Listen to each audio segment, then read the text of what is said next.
கோவில்பட்டி அருகே tourist van உரிமையாளர் ஒருவர் முன்விரோதம் காரணமாக சுடுகாட்டில் வைத்து வெட்டி கொலை செய்யப்பட்ட சம்பவம் பரபரப்பை ஏற்படுத்தியுள்ளது.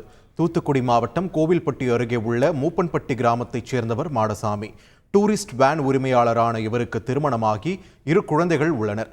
இந்நிலையில் மாடசாமிக்கும் அதே பகுதியைச் சேர்ந்த கோபி என்பவருக்கும் இடையே பணம் கொடுக்கல் வாங்கலில் தகராறு ஏற்பட்டு முன்விரோதம் இருந்ததாக கூறப்படுகிறது.